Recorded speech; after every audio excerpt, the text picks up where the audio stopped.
जंगल में प्यारी चिड़िया एक ऑटो में जंगल के सभी पक्षियों को एक जगह से दूसरे जगह पर पहुंचाया करती थी। चिड़िया का ऑटो चलाने का ही काम था। एक दिन कबूतर को अपनी बेटी के साथ राधा कबूतरनी के नानी के घर जाना था।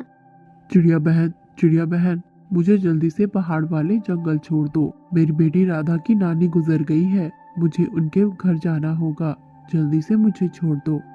हाँ हाँ कबूतर भैया, क्यों नहीं, आप बैठ जाओ, मैं आपको अभी छोड़ देती हूँ। इस तरह से कहने के बाद चिड़िया कबूतर की बेटी राधा और कबूतर को अपने ऑटो में बैठाए ऑटो चलाना शुरू कर देती है और पहाड़ वाले जंगल की ओर चली जाती है। कबूतर और उसकी बेटी को अपनी मंजिल तक पहुंचाकर चिड़िया अपने घर आती है। घर आते आते चिड़िया को रात हो गई थी। चिड़िया जैसे ही अपने घर के अंदर जाती है, वो देखती है कि चिड़िया की बेटी जूली इस दुनिया में नहीं रही थी। किसी ने बहुत ही बेरहमी के साथ जूली को जान से मार डाला था। चिड़िया बहुत ज्यादा हैरान हो गई थी, आखिर उसकी बेटी को इस तरह से किसने मारा। अपनी बेटी की ऐसी हालत देखकर चिड़िया अपनी बेटी के पास बैठी फूट फूट कर रो रही थी। मेरी बेटी के साथ ऐसा किसने किया? मैं उसे जिंदा नहीं छोड़ूंगी, चाहे कुछ भी हो जाए, मैं उसका पता लगाकर ही रहूंगी। चिड़िया इस तरह से कहती है। चिड़िया अपनी बेटी के शरीर को तो जला देती है, पर वो अपने दिल से जूली को निकाल नहीं पाती। चिड़िया कैसे अपनी बेटी के कातिल का पता लगाएगी, वह सोच भी नहीं पा रही थी। उसके पास कोई रास्ता नहीं था। चिड़िया ने तो अब ऑटो चलाना भी बंद कर दिया था। घर पर सारे राशन, पैसे, अनाज सब खत्म होते जा रहे थे, पर चिड़िया को किसी भी चीज की कोई फिक्र नहीं थी। एक दिन चिड़िया सोचती है कि वो अपनी बेटी जूली के कातिल का पता कभी लगा ही नहीं पाएगी, क्योंकि कोई उसे सच नहीं बताएगा। कबूतर जब अपने ससुराल से घूमकर जंगल में आ जाता है, तब वह सबसे पहले चिड़िया के घर पर जाता है। चिड़िया बहन, बहुत बुरा लगा ये जानकर। न जाने ऐसा किसने किया होगा। ये तो उसी दिन की बात है ना, जिस दिन मैं और मेरी बेटी मेरे ससुराल गए थे। मुझे लगता है कि ये हरकत उस गुफा वाले झील की ही है, क्योंकि उस दिन मैंने गुफा वाले झील को जंगल में मंडराते हुए देखा था। जरूर उसने तुम्हारी बेटी को अकेला पाकर उसका शिकार किया होगा। कबूतर भैया, आपका कैसे धन्यवाद करूं, समझ नहीं आ रहा। मैं कई दिनों से बस यही जानना चाहती थी कि आखिर मेरी बेटी को मारने वाला कौन है। मैं अब उस चील को और उसके परिवार को चैन से जीने नहीं दूंगी। चिड़िया, तुम तो जानती ही हो, हम छोटे पक्षियों के साथ ऐसा ही होता है। तुम्हारे जगह पर मेरी बेटी भी हो सकती थी। हम कर भी क्या सकते हैं। हम उन चीलों का मुकाबला नहीं कर सकती। वह बहुत ताकतवर है और उनकी दोस्ती गिद्ध से है। और गिद्ध का तो तुम जानती ही हो, वह अपनी चोंच के एक वार से हमें जान से मार देंगे।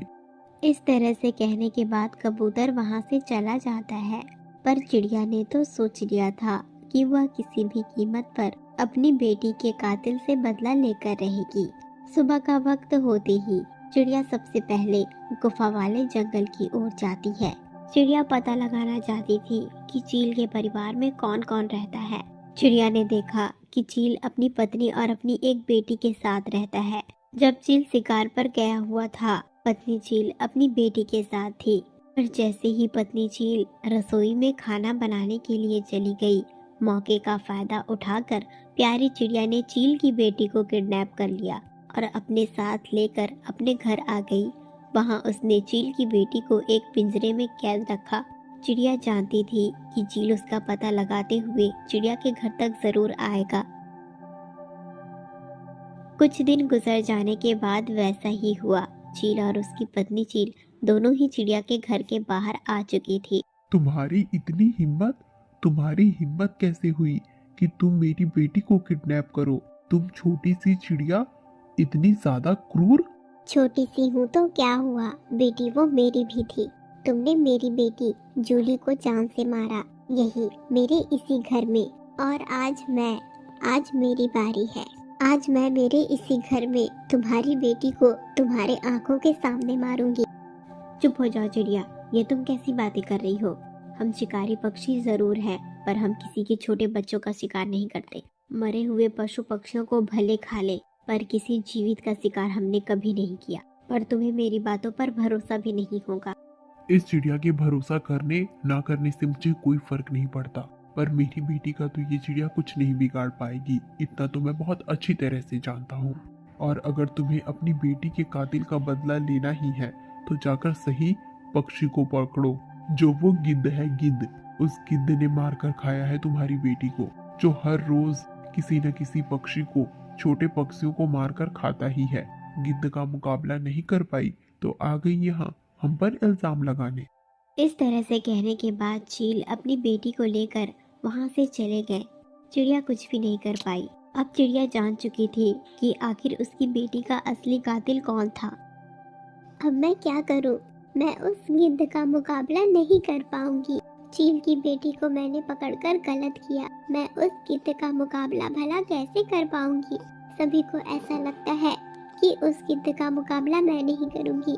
अपनी बेटी के मौत का बदला मैं नहीं ले पाऊंगी।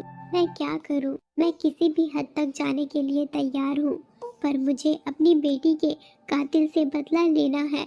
उस गिद्ध का तो कोई परिवार भी नहीं, फिर भला मैं उससे कैसे बदला लूंगी? चिड़िया इस तरह से सोच ही रही थी कि तभी वहाँ पर कबूतर वापस आता है। चिड़िया पहले तो कबूतर को देखकर हैरान हुई।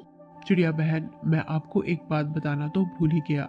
वो चील तुम्हारे घर के पास नहीं बल्कि आसमान में मंडरा रहा था। मैंने तुम्हारे घर के पास एक गिद्ध को देखा था। मुझे लगता है कि जो मैंने पहले कहा था वह गलत है। मेरे ख्याल से उस गिद्ध ने तुम्हारी बेटी को मारा होगा, क्योंकि चीलों ने तो जीवित पक्षियों का शिकार करना बंद कर दिया है। कबूतर भैया, मैं सच्चाई जान चुकी हूँ। कुछ दिन से ही मैंने चील की बेटी को किडनैप कर रखा था और आज ही चील ने मुझे सच्चाई बताई है और उसने मुझे ऐसा कहा कि मैं गिद्ध का मुकाबला नहीं कर सकती, इसलिए मैंने उन्हें किडनैप किया। चिड़िया बहन, सच तो कहा है चील ने।